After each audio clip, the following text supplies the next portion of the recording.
Assalamualaikum warahmatullahi wabarakatuh.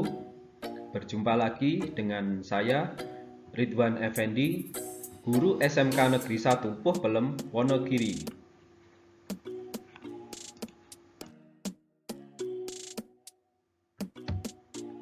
Pada pertemuan kali ini kita akan melanjutkan materi logika dan algoritma.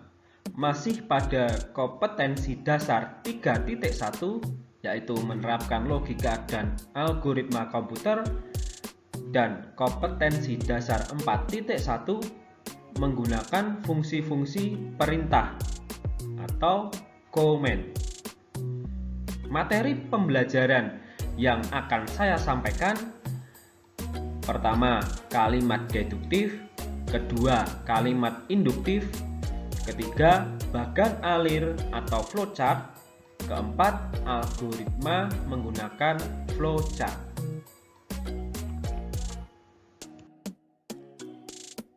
A. Kalimat deduktif. Kalimat deduktif adalah penarikan kesimpulan yang bergerak dari pernyataan benar yang umum ke khusus. Contoh, umum: semua siswa SMK harus disiplin dan bertanggung jawab. Khusus: Sandi adalah siswa SMK. Maka dapat disimpulkan bahwa kalimat deduktifnya adalah Sandi harus disiplin dan bertanggung jawab. Seperti itu.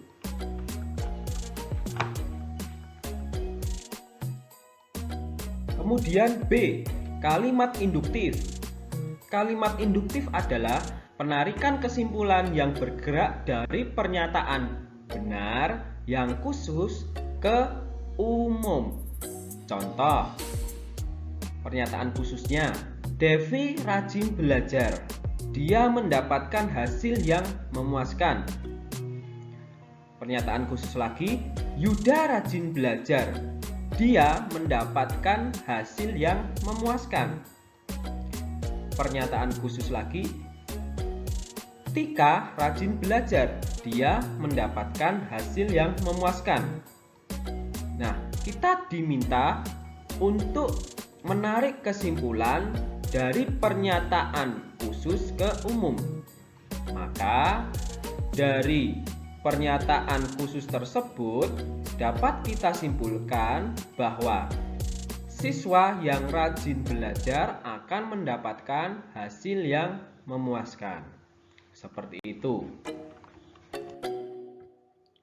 Kemudian kita masuk pada materi flowchart, atau dalam bahasa Indonesianya bagan alir. Nah, terdapat berbagai bentuk cara untuk mengkomunikasikan algoritma, antara lain menggunakan bagan alir, pseudokode, dan bahasa pemrograman. Bentuk algoritma yang mudah dibaca adalah menggunakan bagan alir atau yang disebut flowchart. Bagan alir atau flowchart mempunyai fungsi. Fungsi bagan alir merupakan sebuah bagan yang menunjukkan aliran algoritma dan menampilkan langkah-langkah penyelesaian terhadap suatu masalah. Terdapat berbagai alasan bagi seseorang untuk menggunakan flowchart, antara lain sebagai berikut. 1. Dokumentasi proses. Bagan alir dapat digunakan untuk mendokumentasikan proses menjadi lebih terorganisasi dengan baik. Yang kedua, petunjuk untuk memecahkan masalah. Runtutan langkah dari yang umum menuju ke khusus atau sebaliknya merupakan petunjuk pemecahan masalah yang digambarkan dengan bagan alir. Ketiga, pemrograman. Bagan alir dapat digunakan untuk menggambarkan garis besar program yang akan dibuat. Bagan alir juga menggunakan untuk merancang navigasi pengguna pada tampilan atau user interface aplikasi yang akan dibuat. Keempat, mengkomunikasikan hal-hal yang prosedural. B. Simbol bagan alir. Bagan alir atau flowchart tersusun dari berbagai simbol yang berbeda untuk mempresentasikan sebuah input, proses, maupun output yang berbeda. Berikut adalah berbagai simbol dan masing-masing kegunaannya. Silahkan perhatikan berbagai simbol ini, kemudian kalian pahami bagaimana kegunaannya. Silahkan perhatikan tampilan berikut ini. Ada simbol arah bawah, arah atas, arah ke kanan, arah ke kiri. Ini namanya simbol flow direction symbol, yaitu simbol yang digunakan untuk menghubungkan antara simbol yang satu dengan simbol yang lain. Simbol ini disebut juga connection line. Gambar kedua namanya konektor simbol.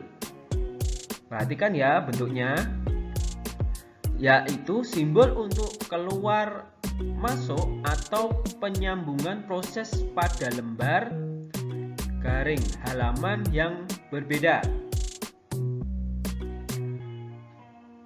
Gambar ketiga namanya konektor simbol, yaitu simbol untuk keluar masuk atau penyambungan proses dalam lembar garing halaman yang sama. Berbeda ya, konektor simbol itu untuk halaman yang berbeda, sedangkan konektor simbol lingkaran itu untuk lembaran yang sama. Gambar keempat, perhatikan bentuknya seperti persegi panjang. Namanya processing symbol. Simbol yang menunjukkan pengolahan yang dilakukan oleh komputer. Gambar kelima, simbol decision. Bentuknya segi empat. Simbol ini untuk pemilihan proses berdasarkan kondisi yang ada. Gambar keenam namanya simbol disk and online storage. Artinya simbol yang menyatakan input yang berasal dari disk atau disimpan ke disk. Gambar ketujuh, simbol display. Simbol display ini simbol yang menyatakan peralatan output yang digunakan, yaitu layar, plotter, printer, dan sebagainya. Selanjutnya, simbol input-output. Bentuknya seperti jajar ginjang. Artinya, simbol ini untuk menyatakan proses input dan output tanpa tergantung dengan jenis peralatannya. Selanjutnya ada simbol manual input. Simbol ini untuk memasukkan data secara manual online keyboard. Selanjutnya ada simbol manual operation. Simbol ini simbol yang menunjukkan pengolahan yang tidak dilakukan oleh komputer. Kemudian gambar selanjutnya ada simbol predefined process. Simbol ini untuk pelaksanaan suatu bagian atau subprogram _prosedur. Kemudian simbol preparation. Simbol ini untuk mempersiapkan penyimpanan yang akan digunakan sebagai pengolahan di dalam storage. Selanjutnya simbol terminator atau dalam bahasa Inggrisnya terminator simbol. Artinya yaitu simbol untuk permulaan, start atau stop, akhir ya, dari suatu kegiatan. Ini ada contoh lagi ya mengenai algoritma untuk memposting sebuah berita atau status di media sosial Facebook melalui sebuah komputer atau HP. Pertama, algoritma memposting berita atau status di Facebook. Kedua, aplikasi Facebook kita buka ya. Kemudian ketiga, kita login akunnya dengan memasukkan alamat email atau username dan kata sandi. Yang keempat, pilih kolom posting berita yang terdapat pada beranda. Yang kelima, tuliskan status atau berita yang akan kita bagikan melalui Facebook. Yang keenam, pilih tombol send atau kirim sesudah menuliskan berita atau status tersebut. Ketujuh, berita yang Anda tuliskan telah terkirim di dinding Facebook. Ini contoh algoritma untuk memposting sebuah berita di Facebook.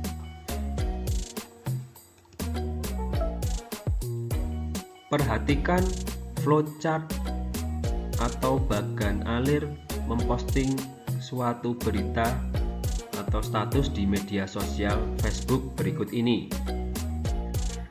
Langkah pertama, start. Simbolnya namanya terminator. Kemudian ke arah kanan, aplikasi Facebook. Simbolnya input output. Kemudian ke arah bawah, login akun menggunakan username dan kata sandi. Nama simbolnya processing. Setelah itu ke arah bawah lagi, apakah username dan kata sandi cocok? Simbolnya decision. Nah, ketika cocok akan berlanjut ke arah kanan. Ya. Kalau tidak cocok akan kembali ke arah processing, login, mengulangi memasukkan username dan kata sandi. Nah, setelah ya prosesnya berhasil, akan muncul halaman utama. Simbolnya input output.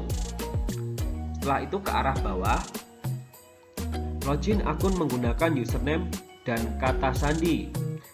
Simbolnya processing. Berlanjut ke arah kiri, tulis berita atau status yang diinginkan. Simbolnya processing. Kemudian ke arah bawah, tekan menu send atau kirim. Simbolnya processing. Setelah itu ke arah kanan, pastikan muncul di beranda Facebook. Simbolnya input output. Terakhir ke arah bawah, selesai. Simbolnya terminator.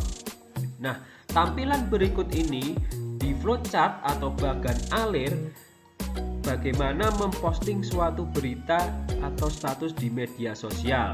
Perhatikan simbolnya, kemudian juga warnanya pada simbol ya, berbeda-beda.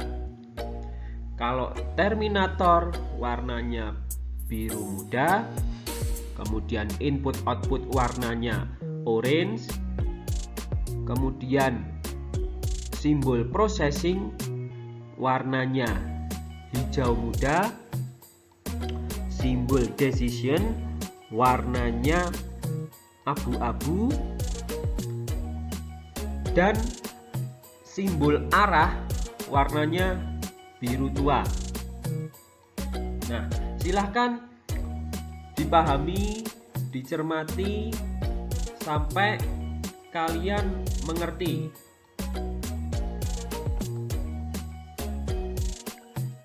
Sekian dulu materi yang bisa saya sampaikan pada pertemuan kali ini.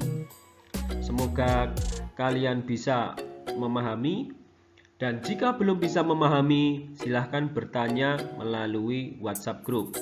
Terima kasih. Wassalamualaikum warahmatullahi wabarakatuh.